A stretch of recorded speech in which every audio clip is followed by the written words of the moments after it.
Throw me on the floor and shoot me in the nuts. Do do do do do do do. Anyway, speaking of getting shooted in the nuts, um, I don't even know where I want to go with this because I just made a clip yesterday and I don't want to repeat myself, but I'm probably going to. So, I'm really, really disturbed right now about this bullshit, and that's exactly what it is. No nice way to say it. It's straight. I almost want to say imbecilic, but I don't want to be like Donald Trump.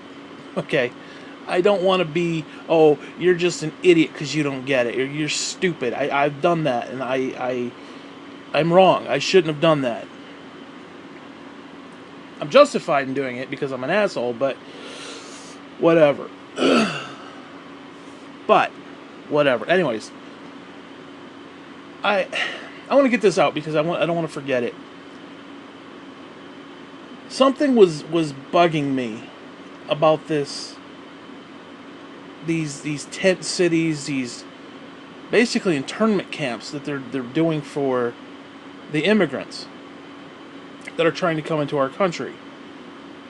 And it was something that was bothering me, and it took me a minute to figure it out. Now, before I get into that, I understand the Republican bullshit that, oh, they broke into our country, so blah, blah, blah. Okay, fine, but you know what? You don't need to take their kids and put them in cages. You just don't. I'm sorry. Oh, it's a deterrent. I don't give a fuck what it is. Stop justifying bullshit. Stop justifying evil because you're an idiot. See, there I go again. I should not do that. That is being like Donald Trump. I apologize. I should not say... Well, no, you're being an idiot. You are being stupid. You are. You're being imbecilic. And I can't help myself. I can't help myself. But what was bugging me was the number of people that a lot of these internment fuck camps, and that's what they are. You can call them what you will, but they are internment camps. They're essentially glorified internment camps. And how they're converting military bases into these internment camps. Well, what was bugging me was the number of people that a lot of these housed. I don't know. It just seemed kind of odd to me that it was 144,000. Which, if you read the book of Revelation, 144,000. There's 12,000 from this tribe and 12,000 from that tribe and blah blah blah blah blah blah blah blah blah. And basically, there's going to be about that many left. And where are they going to be? They're going to be in these internment fuck camps. I'm not saying that as a fact, but it hit me that the number was the same. Now there are different numbers, like some only house X number, but there's a good majority of them, especially in Texas, oddly, that held 144,000. There's like 2 or 3 or 4 or however many they were. I don't remember how many there were, but I just found that odd. I'm not saying there's anything there. It could just be a coincidence, but hey, that's what a lot of this shit is. Now, before I get into this, another thing that's bugging me is that I usually take this from the Christian to Christian point of view, as in like speaking to brother Christians and sister Christians and saying you're a fucking idiot. I do that a lot. And like I said, I am wrong for doing that, for saying that you're a fucking idiot, even though you are a fucking idiot. You are a fucking moron to the nth degree. But I am wrong for saying that. Because I am no better than them. I am no better than Donald Trump, who goes out and makes fun of people, and trashes people, and makes fun of John McCain as he's dying. Okay. Yeah, then sat there and poo-pooed because Bill Maher made fun of him and his parents. Like, oh, Bill Maher made fun of me. Basically, Bill Maher did this skit where it's like Donald Trump's mother had sex with the orange orangutan. It was funny. I'm not gonna lie. It was funny in a fucked up sort of way, but it was funny. And I admit I laughed and I'm wrong, so whatever. And then Donald Trump comes out, oh, he made fun of my parents and blah, blah, blah, blah, blah. Oh, blah, blah, blah. And then the guy turns around and does the same thing to everybody else. He has made fun of people's mothers, people's wives. I don't get it. But I don't want to talk about that. I just did, so whatever. I'm done with it. So whatever. What is just getting to me, as I said, I usually talk Christian to Christian. A lot of people say, well, you don't like Donald Trump, so you're automatically a liberal. Well, I don't care about all that stuff. I don't care about liberal or conservative. Screw that bullshit. My issue is that Christians are spiritually inept. They are. They are. Right now, in this current situation, they are spiritually inept. Now, I've stated in numerous clips that I've made, numerous little podcast clips of this bullshit nature, and that's what it is. It's bullshit. I have stated that I could deal with the fact that I am wrong. I could deal with that. I could totally deal with the idea that, okay, Donald Trump is the last beacon of hope for the entire universe before the Antichrist. I could deal with that. Why? Because I'm looking at the outward. I see what he does. I see what he says. I see his attitude. I see his outward appearance. And yes, I do judge him on that. Like everybody else. Not just him. People look at me, oh, you're fat. Okay, people judge me. Oh, you're gay. People judge you. You judge the outward appearance. That's just what we do. I could deal with being wrong there. I could totally 100% pray to God that I am actually wrong there. Because if I am wrong, then it all makes sense. I could deal with that. But the problem is, when you look at somebody's outward appearance, it's usually a reflection of what's on the inside. Again, you will know a good tree by its fruit. I don't see good fruit coming from Donald Trump. Putting kids in cages as a deterrent for not coming in the country is not very Christian. If anything, Christians should be down at the southern border with their Bibles trying to preach to these people. Yet, no, keep them out, keep them out. I don't understand that. I can't get behind that. So, when I put it into that perspective, I cannot, for the love of God, understand how I could be wrong. And it isn't about me, so it's not like, oh, I'm wrong. Because I don't know shit. If my point of view is the truth, it's because God showed it to me, not because I discovered it, or it's me, and none of that. None of that. It's because God opened my eyes, and I didn't even realize it. Or I'm completely wrong. It's one of two things. So again, when I say that I could deal with me being wrong, I could deal with that, I'm saying it more so you could understand it, not so much that it's about me, because I don't feel it's about me, if you get what I'm saying.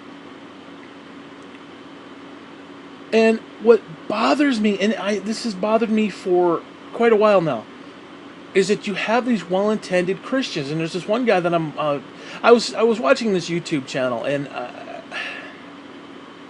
I got halfway through it, and I had to pause it, and I had to come and make this clip, because it just, no. They're well-intended, and it's like, he came out and he's like, I pray every day that because basically the guy is saying that he's an idiot. He basically said, I'm an idiot, and I pray to God that I get out of the way of my own idiocy, my own stupidity.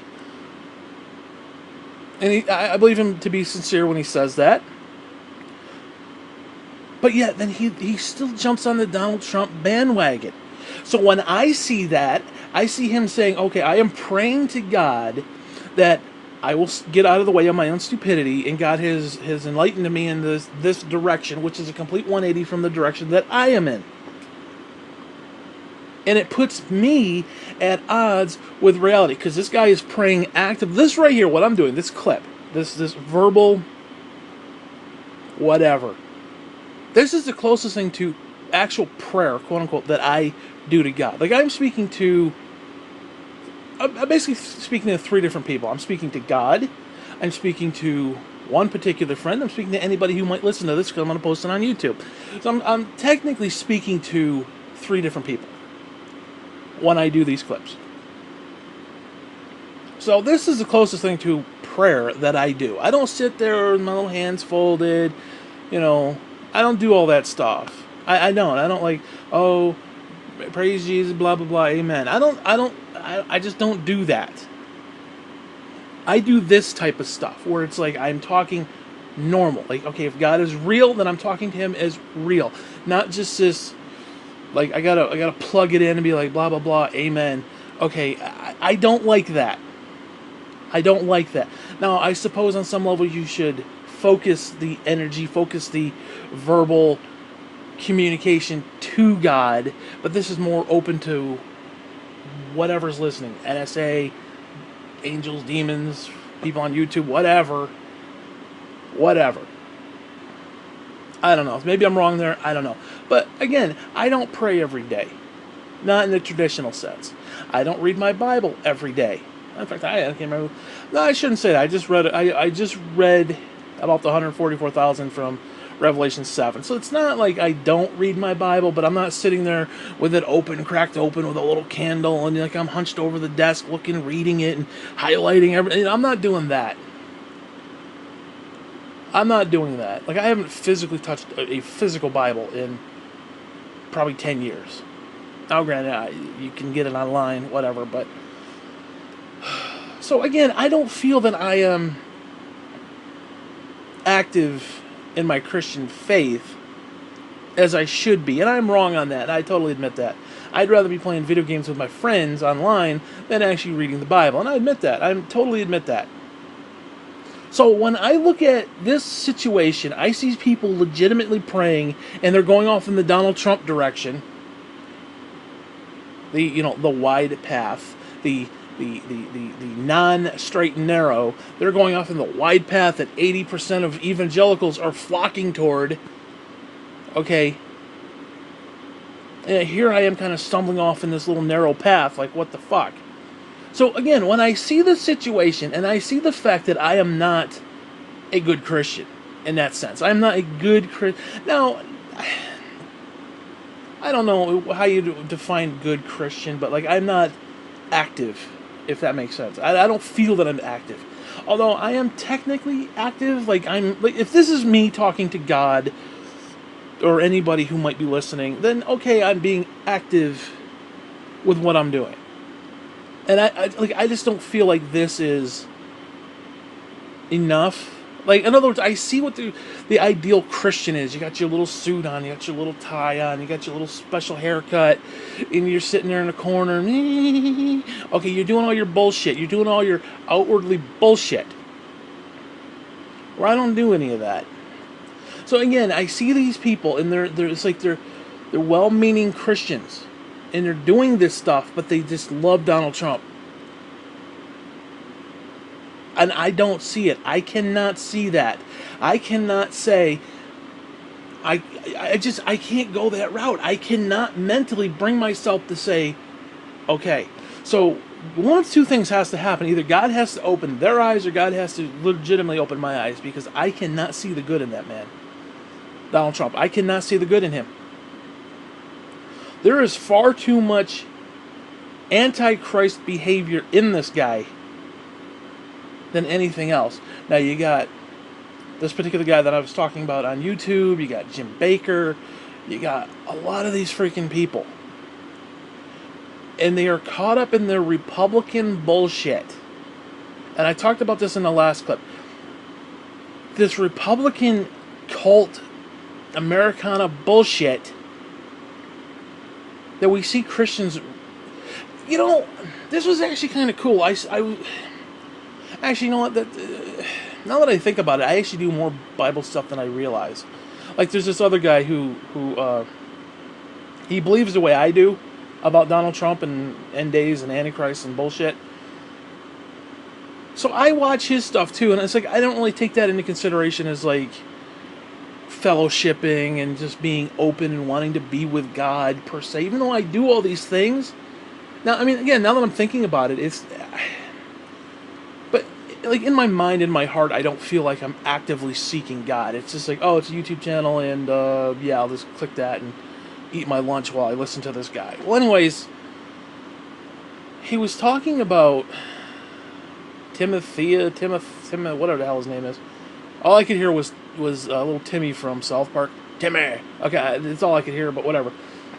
He was the blind guy, and it was in the book of Mark. I want to say Mark 10, maybe. I could be wrong on that. Now Jesus is heading toward Jerusalem to die, and kind of on his last trek, he meets this loudmouth blind guy who's like, "Oh, Jesus, help me, save me, blah blah blah," and everybody's telling him to stop.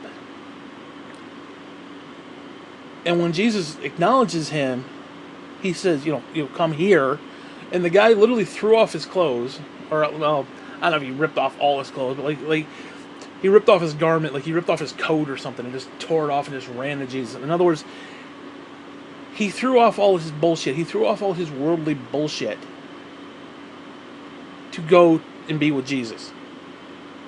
And the word picture there was really interesting to me, because it's like he threw off his coat. He threw off his worldly garments, if you will. He threw off all his earthly bullshit. And Jesus said, because of your faith has made you healed, basically. And he was he could see. And then I remember pictures of like Sarah Palin holding a cross in her Bible wrapped in the flag. And I think of that. And I think about how fucked up an image that is. You got these Christians who are wrapped in the flag, and they didn't throw off their garment. They didn't throw off the flag. They didn't say, hey, and run to Jesus. And when I think of that word picture, it's actually kind of ironic when you think about it, because we're all about make America great. Why is making an earthly kingdom great a good thing? I don't get that. Oh, it's God's country and blah blah blah. First off, God's country is not here. His kingdom come. He don't give a fuck about any other kingdom here. So this lie that we've been ingrained with since children, since we were before we were born. Or this is like a generational thing, that America's great, America's number one, America's this, that, and the other. America's a Christian nation, blah blah blah. We've been ingrained with all this bullshit into our head that it's become a truth. We've been lied to so much about this. Now, again, you read the Bible. Does it say, "Thy kingdom, America, come"? No, it's "Thy kingdom come," not "Thy kingdom, America, will come." When His kingdom comes, He will crush America. Sorry to break it to you.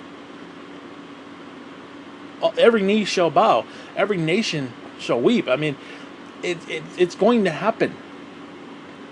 America is not like the last bastion of hope. America is a cancer. I'm sorry. Well, let me rephrase that. America has a cancer that is eating it away, and it is going to be a cancerous fuck, is what it's going to be. No nice way to say that. It's going to be a pile of legitimate fuck. Because, again, and oh God, another thing is all these Christians have this Tim LaHaye left behind Bible story bullshit idea of the end times. Oh, rapture and blah blah blah, which the Bible does not say. It does not say that. Read it. It does not say that. I hope there's a freaking rapture, because I don't want to be in here. Okay, I don't want to be here. But the problem is, it ain't gonna happen. That shit was made up not all that long ago. I don't want to get into the whole ins and outs of it, but that was bullshit. But whatever. They have this idea. Oh, we're going to be raptured, and this is what's going to happen. And they have this little comic book view of what's going to happen. And it's like they don't even see it. Because I've always wondered why God basically said that there will be no signs and wonders for you, oh, generation of vipers, or whatever exactly it was worded. But he referred to it as generation of vipers, and there will be no sign for them. And I often wondered why. And now I actually understand why. Because people will get hung up on that. They will get hung up on these things. This guy that I'm watching on YouTube, and I apologize, this clip is kind of going all over, but I've got like 100 thoughts I'm trying to get out. But this guy on YouTube that I'm referring to, I'm not going to mention him by name, because I don't want to sound like I'm trashing him, but He's going to have a rude awakening one of these days when he realizes that Donald Trump is the fucking Antichrist. And I'm saying that as a fact. I'm not going to sit there and say anymore that, well, he's not the Antichrist. No, the motherfucker is the Antichrist. Now, whether he is actually the Antichrist, I don't know. But he does serve Antichrist spirit, and that's a fact. And that's more than enough.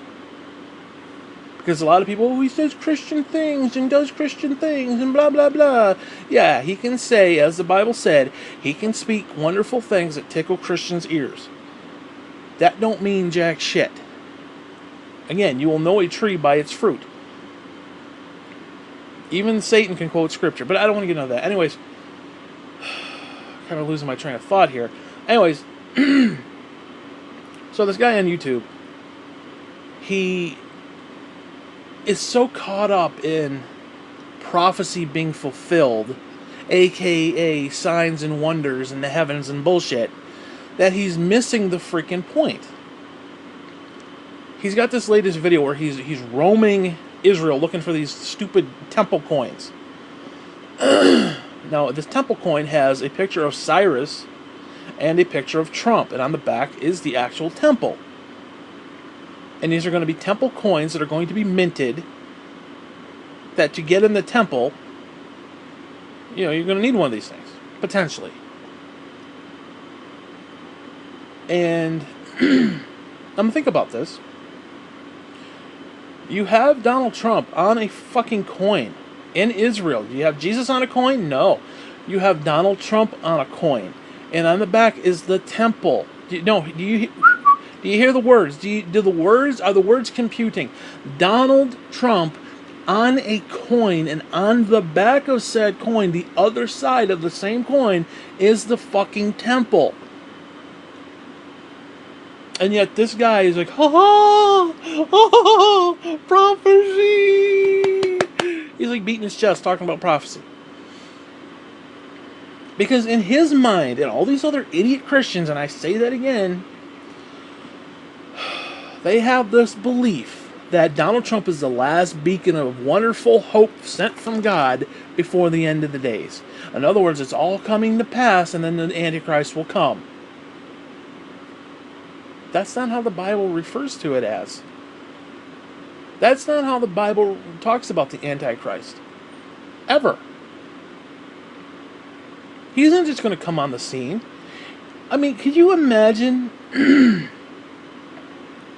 I mean, we look at it like in a political sort of sense. Like every decade or so, these new faces come into the political scene. And it's like, oh, they've always been there, but like, oh, we've never really noticed them before. I wonder if they're the Antichrist, or if they're bad people, you know, or what are these people about? You know, so we have this idea that Donald Trump, like I said, is going to be this last beacon of hope, and this is their salvation.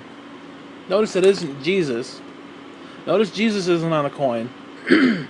And Jesus isn't their salvation. It's Donald fucking Trump.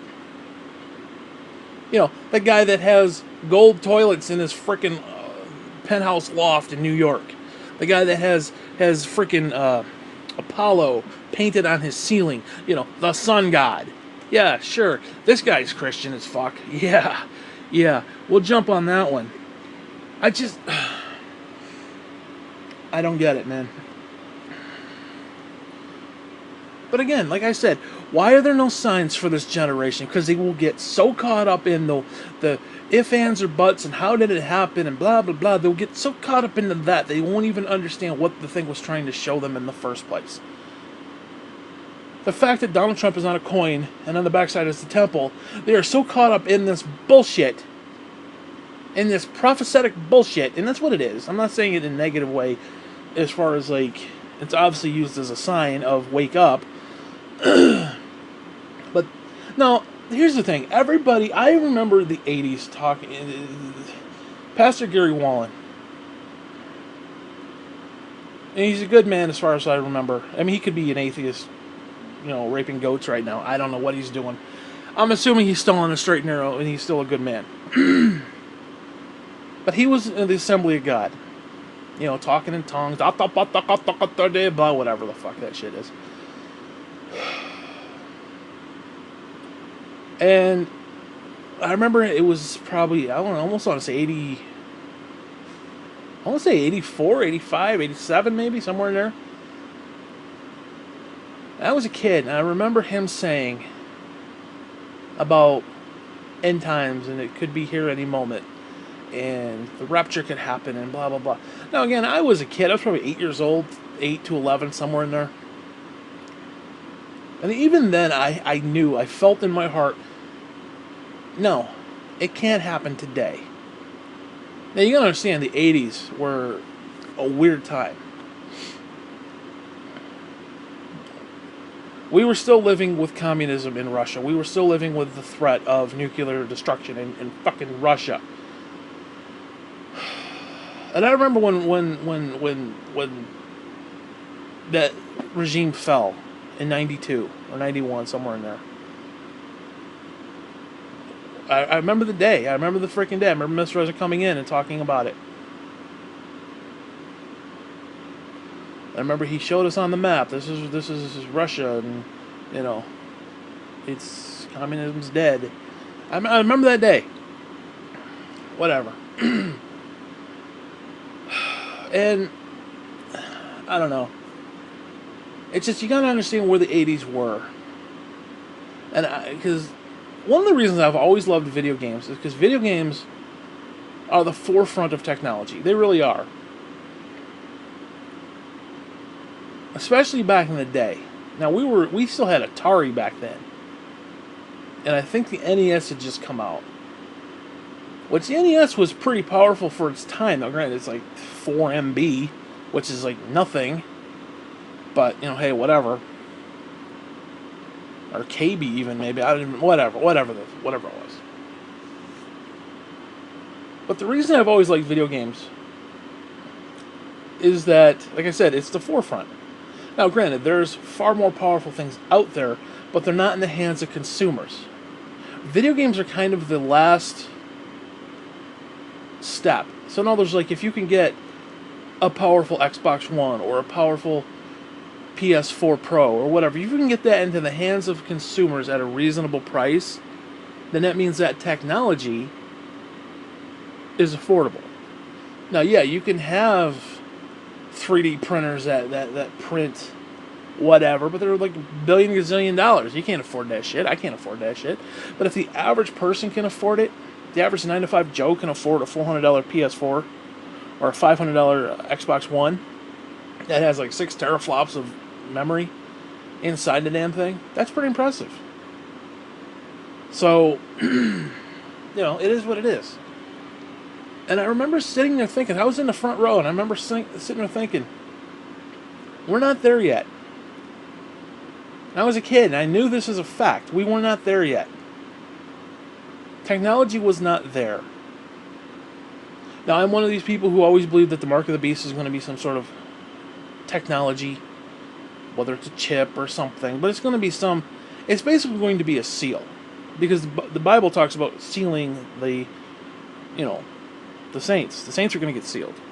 Especially when it talks about the 144,000. Like, essentially, God tells the angels who are destroying the earth to stop until we can seal the people, and then can, go back to doing what you're doing, type of a deal. The 144,000. And, I mean, I'm paraphrasing it very, very, very loosely, but whatever, you get my point. And like I said, I was sitting there thinking, we are not there yet. We're not. I knew it as a kid. I knew it as an 8-year-old kid. We are not there yet. And now I will admit, especially this one dude that I'm talking about that I was watching his show on YouTube, he did a prophecy series on Donald Trump winning the election, and I could not bring myself to believe it. I was like everybody else. Hillary was going to win. Hillary should have won. It's just the way it was. Hillary should have won. I'm not saying that's a good thing. I'm not saying that's a bad thing. I'm not, whatever. I don't particularly like Hillary. I'm not a big fan of Hillary. I'm not a big fan of the Clintons anymore. Or not that I ever was, but like currently now, I'm even less inclined to like them. If that's what I mean to say. Not that I was ever for them per se. Because, as I said before, I was a typical 18-year-old Christian just coming out of, Bible college. Although I didn't, finish it, but whatever. And my church basically made me hate Bill Clinton to the point where I hated him with a passion and didn't know why. Other than the fact he had a D next to his name. That was it. And I don't know. I don't know how I'm supposed to feel about that. It's like, I know we're not supposed to hate people, like, with passion. And it's just the idea that the church, the Christian church, made me get into that. That bothers me. That bothers me that they manipulated me into that. Instead of knowing the situation. Because, again, it was always Christians are conservative. Conservative is good. Bad, evil, Satan people are Democrats. That's simple. It was black or white, no questions asked. And I was a Fox News viewer 24/7 watching that bullshit for decades. Decades watching that bullshit.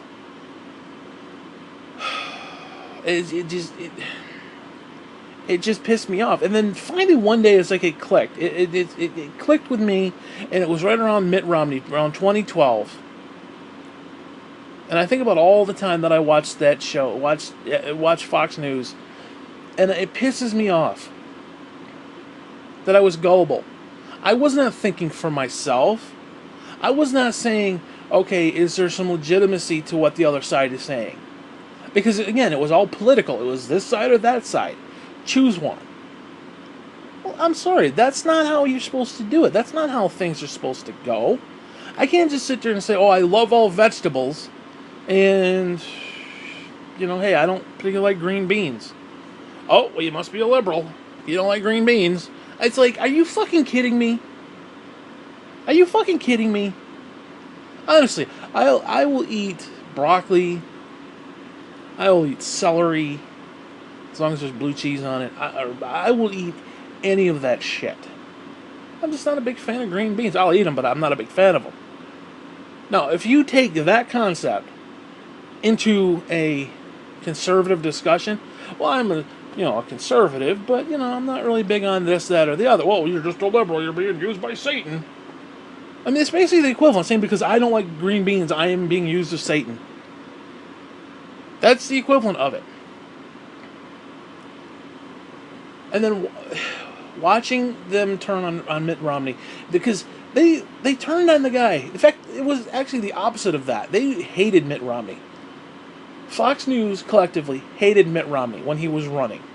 And the minute he got the nomination, it took them 2.5 to 3 days before they completely did a turnaround. They were like, oh, I don't like this guy. I can't believe he won, blah, blah, blah, blah, blah, blah. That was the first day. And the second day, still don't like the fact that he won, but, And then the third day is like, well, hey, he's our candidate. So, yeah, he's the greatest thing since sliced bread, even though we just attacked him for the last 6 to 8 months. Called him a freaking a liberal, and said that his healthcare plan was garbage and blah blah blah. Which, ironically, Obamacare was a more conservative version of Mitt Romney's healthcare that at first they hated and then they loved, and they're like, well, it should be more like that because we don't like it because it's got Obama's name on it and blah blah blah. And this is all it was. It was just petty bullshit. And I sat there and I watched that stuff, and it clicked. It dawned on me, and it was like, they're using me to go on social media and be a pawn for their bullshit. Because I would go on there and I'd repeat all that stuff. I was one of those idiots who would do that. I totally would do that. And I've noticed, since I broke away from that, and I don't converse with Fox News at all. Like, I completely blocked them on Facebook. I don't get any of their posts. I can't deal with it. I can't deal with any of that stuff right now in my life. And I've noticed that the occasional one that does pop up, Like sometimes you'll be looking at something and one will pop up, or somebody will post it. Like one of the Christians will post they'll share it, and I'll see it, and then I'll read some of the comments, and it's like they're all the same. The comments are exactly word for word the exact same, and I find that disheartening. I find that disturbing on multiple freaking levels. That people are just being used like that. And I was one of those people. I'm not going to sit there and lie. I think most of us were, especially if we came out of the church. I remember Pastor Morin would be like, "Well, I'm not going to tell you how to vote, but if I was to tell you what I believe in, blah blah blah," and he'd go into all this conservative bullshit. And now, when I say conservative bullshit, I'm not saying that because I think a lot of it was bullshit that, I'll just automatically become a liberal. I'm not saying that. I'm not saying quit your day job and become a liberal. I'm not. I'm saying both sides are full of shit. They're literally both sides of the same coin. Just like Donald Trump and the freaking, the temple is the same side of the, two different sides of the same coin. So it's the same idea. And like I said, it just... living through that was a real freaking problem. And now I'm bitter and angry, and it's like, I don't give a shit. I don't give a damn what any of these people think anymore. I don't care. I'm not going to sit there and try to appease them. Because you can understand, when I was in Bible college, I would do and say the things, especially in like the little reports and shit. Like, I knew what they wanted to hear. I knew the words that they wanted to hear, and that's all it was. Like most of those reports, and I kept passing on, an A+, it's a great paper you wrote. I knew what he wanted to hear, and that's exactly what it was. And I didn't realize it at the time. I was literally living in a fucking parallel universe where it was like, I know this doesn't make sense, but again, I know what the right answer is, and I'm just going to say what they want to hear. Because I remember I had to do a paper on the rapture. And even though as I was reading it, it wasn't saying what they were saying it said, they had this wishful belief system that God's going to take us out, which, again, name me one time in the history of the Bible that God took somebody out 7 years before. I mean, the whole point is we are to preach the gospel of Christ. What's the whole point of, honestly, what is the point of the tribulation, the great tribulation? It's so that the people who are here get saved. It's so that they wake up and say, holy shit, what the fuck? In other words, like right now, everything's all peaceful and happy and they're just living their lives. Well, you know what? Tragedy comes. They get broken. What do? They turn to God. That's how it always happens. The whole point is that every single last possible soul that could be saved gets saved. That's the point of the thing. Yet, we believe that during this time that we Christians are going to be taken out of that when our commission is to go and preach the gospel to all nations? I don't know how that works. It's like, again, it's always an us versus them. It's us. We're going to be taken out, but there will be Christians during that time who will go and propagate the gospel. Why are we not those Christians? Why are we not those people? It's like, it's good for them and not for us? I don't know, and that's just a simple argument against 7-year tribulation or 7-year rapture before the tribulation. And I'm sorry, God is not going to take us out of that. It is our commission by Christ to go and do this. And again, why are these Christians not at the southern border? Why are they not at the southern border preaching the gospel to these people? And the latest thing is they don't know how to put the kids back with the parents. I don't know if you read that. That's the newest thing. They took the kids away and there's no way to put the kids back with the parents. Although I suppose they could do, I don't know, DNA tests, but whatever. Whatever. Freaking stupid. And what do you got? You got all these Christians making excuses for putting toddlers in fucking cages. Do you understand that? Well, they're not real cages. They're more like fences with metal. And, yeah, no, fuck you. Give me a break. Oh, but we're treating them better than their government would treat them. They're getting meals and used to used to shower facilities, and give me a break. That's not how we treat people. That's not how a Christian nation treats people, dude. Supposedly Christian nation, because I'll argue again, we are not a Christian nation. We've never been a Christian nation. Now, you could say God used this nation, God used this country. Okay, maybe. God used a lot of things. You know, God used Saul, God used Paul, whatever. Okay, Saul was an asshole, turned into Paul, fine. Fine, changed his name, fine. I don't have a problem with that. But there was a change. There was at least a change. Trump has not changed. Trump has not done anything different. Now, if there was even a remote bit of Christianity in this guy, you would see changes. You would. Name me one change that you can legitimately harken back to and say, yeah, he is doing a Christian thing. Again, he can tickle your freaking ears with his little speeches that he clearly didn't write. But you look at the rest of his rhetoric and the rest of his bullshit, there's nothing Christ-like there.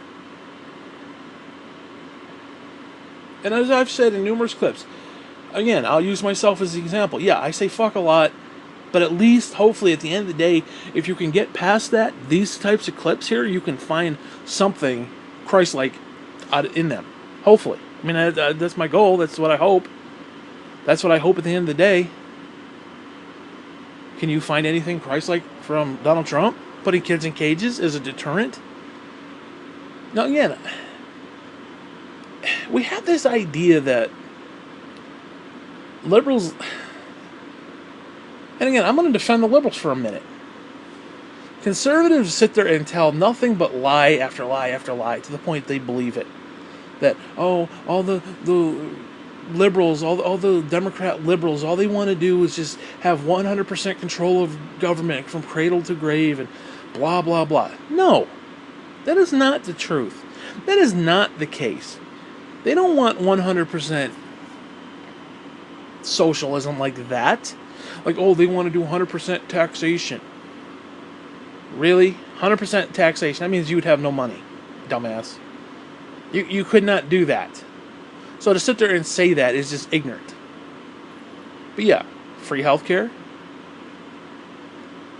free college tuition, yeah, as basic rights. Because here's the fact, even if you're a diehard constitutionalist and Bill of Rights and bullshit, we have the right to life, liberty, and pursuit of happiness. Well, how the hell am I supposed to have happiness if I'm dying of a fucking cancer that is curable if caught early, but I can't afford health care?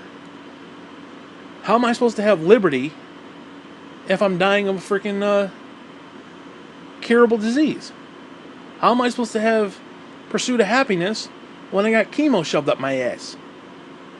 Explain these things to me. These are inalienable rights from our God that our government should help protect. So free healthcare is constitutional. It is in the Bill of Rights. It is what we are about. And anybody to say otherwise is a fucking imbecilic fool. And there I go again. Come here, baby boy. Come here, baby boy. Daddy's little boy. Come here. Come here. Get over here. Dude, I will strangle you. Get over here. Alright, fine. Fine. I don't want anything to do with it. Get away from me. Get. Stupid dog.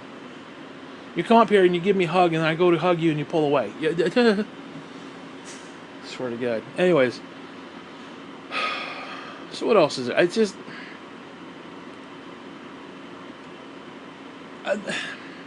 Now I want to get back to this other topic. This one dude, he's so into Kim Clement, these Kim Clement prophecies. And I will admit his prophecies were pretty interesting, I'm not going to lie. But they were all tainted in America First bullshit. He was doing America First before America First was a thing. Okay, this guy was having prophecies about, oh, America and, you know, blah, blah, blah, and all this other bullshit. And I'm not going to sit there and say his prophecies were not godly. but I think they were misguided. We have this idea that God just loves America, that America is God's country. Why does God have a country? Again, thy kingdom come. If God loved America, he wouldn't need to bring his country here, his establishment here, his kingdom, whatever you want to call it. He wouldn't need to. If America was the greatest thing since sliced bread, but of course the argument is, well, America is great, but the liberals try to destroy it, and God had to bring his country. That's the excuse.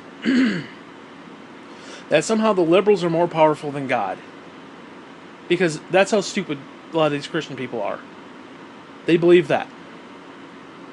And they're so caught up in these fucking prophecies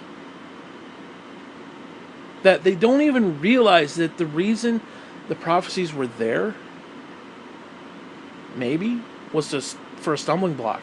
What if that's what the prophecies were there for these people? Because again, they are so caught up in, oh my God, Donald Trump is fulfilling prophecy. He's fulfilling this prophecy and that prophecy and blah, blah, blah, blah, blah. But he's not the Antichrist. If he's fulfilling Antichrist prophecy and he's not the Antichrist, what the fuck? I'll ask again, what the fuck? He's on a goddamn coin with a goddamn temple. And I'm telling you right now, I think that Wailing Wall, I'm just going to say this, I really am starting to think that it is not the actual temple. Because the Bible says that no stone will be left. It will be as if it were just an open valley, like it was just random farmland. Yeah, there's a wall there. There will be no, and Jesus said, there will be no stone left. And yet we see stones sitting there. I think that was the Roman base that they had there. That it was part of the Roman base. And so when they try to build off of that, they're building it on the wrong spot. Because again, if you look at what the Bible says, it was closer to the city of David, which is down in the little gully where it's all farmland. Or maybe not farmland, but like, flat, nothing's there. Where if you look where the temple is, there's shit there. There's a wall there. And I'm really starting to think what's going to happen is they put it in the wrong spot. And Numbnuts is going to walk in there. And because it's not in the right proper spot, whatever alignments and bullshit is going on, it's not there. That's why you can have the desolation of whatever the fuck. I always say it wrong. You get my point. He's going to walk in there, sit on his little throne. His little feet are going to not touch the floor. He's going to be dangling his little feet and his little small hands with a little hairpiece. And he's going to come out and he's going to proclaim himself as God. I guarantee you this. I almost guarantee. Well, I don't want to say guarantee, but I almost guarantee that. Because what's going to happen, and I've talked about this a while ago, but I'm going to say it again for the sake of this clip. There is going to be no pre-tribulation rapture. And you're going to have all these Christians who are waiting for the rapture. And as they're going through the tribulation, they'll be like, oh, well, this is the birth pangs. We're still in the birth pang phase. Okay. And then all of a sudden, the temple's going to be built. No, prophecy, prophecy, oh, prophecy, prophecy. Then next thing you know, Trump is going to go in there. He's going to come out and declare himself God and say, oh, yeah, by the way, worship me or you can't buy or sell. And these people are going to wake up on the day of the Great Tribulation, 3.5 years into it, and they're not going to know what end is up. Because I've said this from day one. If we know when that shit's going to happen, and we know when the tribulation starts, and that's going to be the start, supposedly, if you're going by what they say, the signing of the peace deal, then we know 3.5 years into it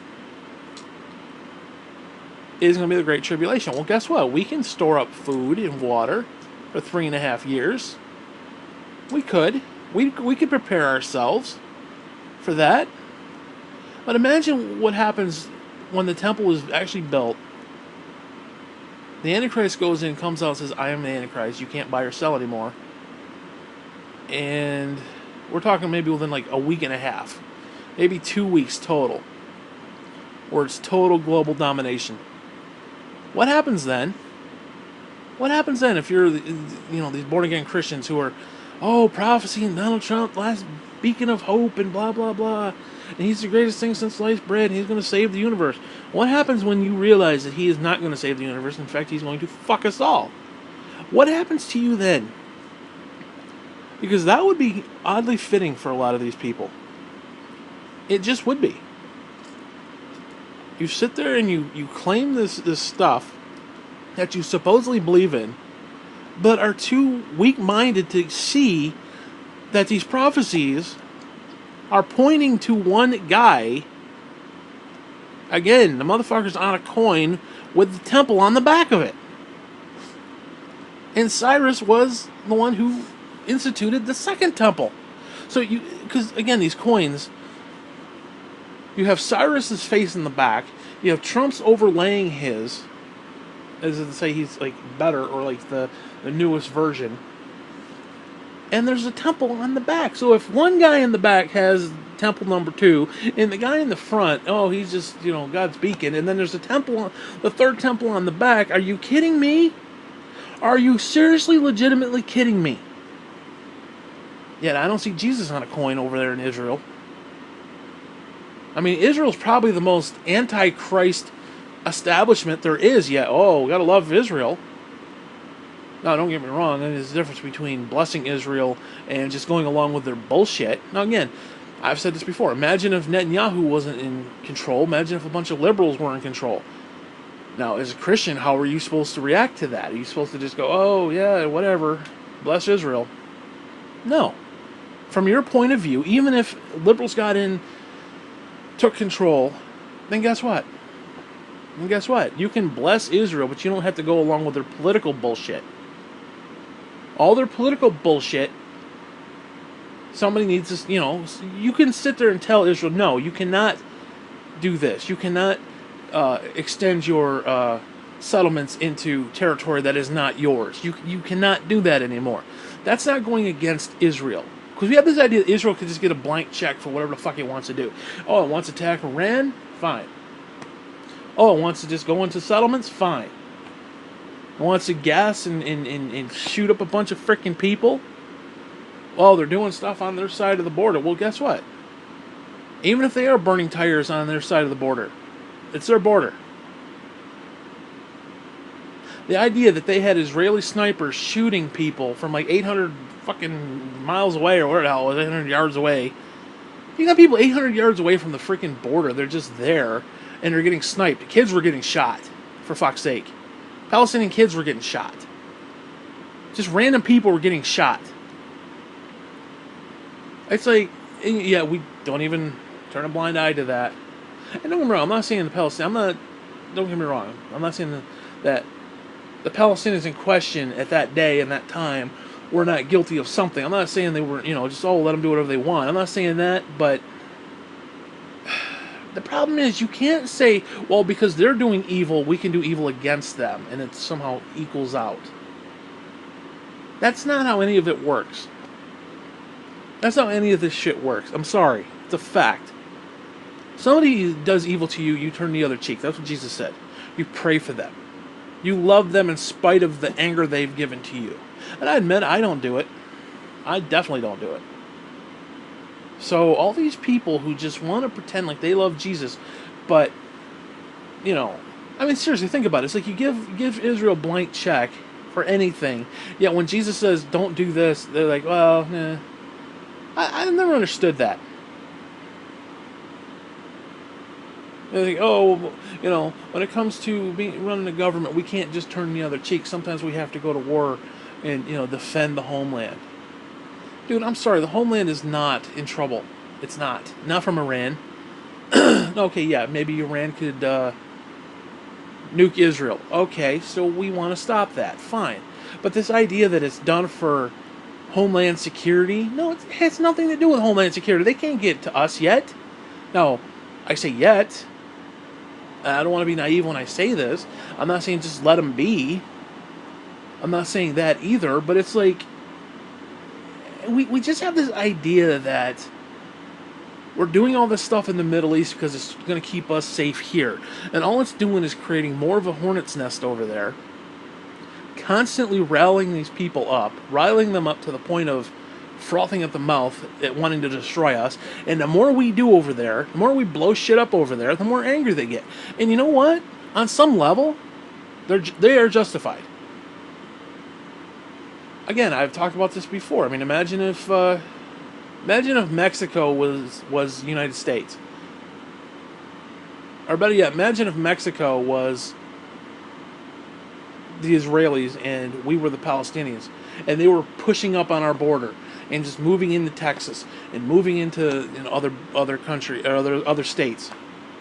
Can you imagine what we would be doing? We would be doing the exact same damn thing, and don't tell me we wouldn't. Now, I'm not sitting there saying Hamas and all these other places are justified. I mean, going and blowing up a freaking ice cream store and killing some 2-year-old little girl and her mother getting ice cream. Yeah, okay, that's bullshit. That's complete bullshit. But again, what happens is you have the fringe groups who do all this bullshit, and then the other side, the supposedly the godly, just side comes in, wipes everybody out. They don't wipe out all the freaking people who are causing the problems. They start wiping out people who are innocent, and the next thing you know, you got some 13-year-old kid who just lost his entire family. His house got destroyed because of this bombing attack from Israel, and now he's all ripe to go join Hamas. You're literally recruiting more people by doing that bullshit. And like I said, I'm sorry, somebody blows up your house and your family, and you get very angry to the point you want to wage war against the other state. You know, hey, I'm not saying that's even necessarily a bad thing or a wrong thing. I'm not saying it's a right thing, but don't misunderstand me when I say that. Because I'm trying to put myself in their place. If somebody blew up my entire family and I was a kid, and they blew up my entire family, just some random, attack, because some other people were doing other stuff. I mean, again, who are you supposed to side with? The people who just bombed you for no reason? Or are you going to side with the people who are trying to bomb them? Again, I'm not... Again, I don't want to sound like I'm saying, oh, it's okay that they just bomb Israel. I'm not saying that. And they lob little Scud missiles or whatever the fuck they got over there, over the fucking border. I'm not saying that. I'm not saying that. But I'm talking about just the random people who are getting caught in the crossfire. It's like, oh, all these Hamas and ISIS, they all hide in hospitals and schools and stuff. Okay. Still doesn't give you a right to blow up a bunch of school kids. Now, I'm sorry, if your kids went to school and somebody blew them up, you'd be pretty fucking pissed. Especially in this situation. What are you going to do? Whose side are you going to be on? Are you going to be on the Israeli side that just blew up your kids? Or are you going to be on the side of Hamas? Even though you may not agree with Hamas, your kids just died. Are you going to be... Again, like I said, put yourself in their place. At some point, the violence needs to end. At some point, somebody needs to say, hey, guess what? This needs to stop. The other side's not going to do it, But then again, how much bullshit can you take? Let's say you do turn the other cheek. Well, eventually you run out of cheeks. So again, it's a double-sided sword here because, Anyway, I don't want to talk about that because I don't know if I'm explaining it right. Because I don't want to sound like I'm a Hamas sympathizer, a sympathizer for Hamas or some bullshit like that. I'm not saying that at all. But again, you got to put yourself in these people's position. They're backtracking into your own. They are taking your land away from you. Forget the '67 war bullshit or whatever it was. I don't care about all that stuff. They came in, took it over. That's just how life works. Everybody's gone in somewhere and taken over somebody else. It's just how it works. It sucks. We got to deal with the borders as they are today. Well, Israel keeps pushing in with their little settlements further and further in. And it's like, that's not cool. I'm sorry. That's just not right. That doesn't mean I'm not blessing Israel. Again, blessing Israel again does not it does not insinuate that you can just give them a blank check to do whatever they want. And anyways, I'm kind of rambling here. Like I said, these people, they just get caught up in these prophecies and all this other bullshit, and Kim Clement and Donald Trump, and it's like, how can you see all of this bullshit taking place and everything that's legitimately being set up? I mean, the temple is the next thing to be set up. I mean, legitimately, it is the next thing. And I don't understand how people can see that and not see the guy, the leader who's doing it. Because to them, they're seeing Donald Trump as being the guy who's setting up the prophecies for someone else. He's setting up these things. He's going to help bring the temple about for the Antichrist. Now, if they were looking at it from that point of view, like they're just gung-ho Christians who want the end of days because they want Jesus to return, I could almost deal with that, although that's a little crazy. Because there's going to be a lot of dead fucking people. I mean, like, literally, streets are going to run with blood. But I could deal with it logically, but when they sit there and they don't even acknowledge the fact that, okay, yeah, this guy's face is on a coin, and the third temple is going to possibly be one of the next things on the agenda. Maybe there's a peace accord first, and then... they don't even recognize the fact that this guy could very well be the Antichrist. Like, you really think Trump's ego is going to allow him to set up a temple for somebody else?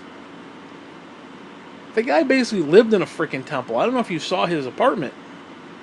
His penthouse little apartment that he had. Or has, or whatever. That's pretty fucked up. So for him to go into this big temple and have it turn into some big event that he could boast about, you're honestly telling me he's going to do that just so that the Antichrist can come later on? Give me a break. Give me a break. And yet, all these Christians are literally worshiping at his feet. Oh, he's the greatest thing ever, and blah, blah, blah. We love Donald Trump. Donald Trump is great, and blah, blah, blah. I'm sorry, but there's going to come a point when your idiocy is going to catch up with you. And it's going to be a sad day.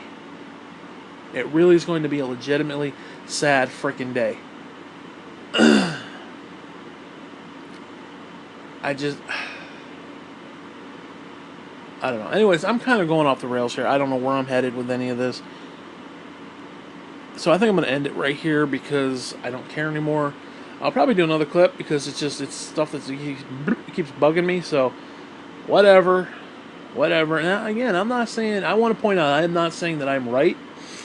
I'm not going to say I'm wrong either, but I'm not saying I'm right. I could be completely wrong. And like I said, I could deal with the fact that I am wrong. I could deal with the fact that, okay, Donald Trump is the last beacon of hope before the end of days. Fine. I just can't see it. So if I were to pray right now, I would pray that God either opens my eyes or he opens up the eyes of other people. Because like I said, I just see these people, they're getting lost in the prophecies and the idiocy of it all. It's like, how can you say Donald Trump is setting up, again, I'll say this, how can you say that Donald Trump is setting up all these prophecies and fulfilling all these prophecies, but that he's not the Antichrist? How can you say that? He is fulfilling Antichrist prophecy from their point of view. I'm not saying it's true or not. You can take that for what it's worth on your own. But this is what they believe. This is what a lot of Christians believe. I happen to believe it too, but whatever. That's just, that's my own problem, but whatever. That he is fulfilling these things, and then they're like, oh, Donald Trump, yeah. I don't get that. I mean, whatever happened to 1 + 1 is 2? Whatever happened to that? There's this, there's that. Cause and effect. So if he is setting these things up and fulfilling these prophecies, why are they not seeing that he could potentially be the Antichrist? They don't even acknowledge it. They won't even say that potentially he could be the Antichrist. And they overlook a lot of his egocentric bullshit. They overlook a lot of his crap. And all the times they cut these interviews that he does, and they make him look like he's this wonderful man. They're making him in the image that they want him to be. Yet, now granted, I admit, okay, fine, you got the liberal media, okay, the mainstream media, whatever. Ooh, fake news. Ooh, lots of times those fake news just show what he said word for word, and what he said was not good. It was not normal. It was not. I mean, to make fun of John McCain, who's going to die, to make fun of somebody's wife, to make fun of somebody's kids and whatnot. Really? I don't know. Whatever. I don't want to talk about this anymore because I've devoted way too much time to this asshole. So, you know what? Fuck Trump. I don't even care.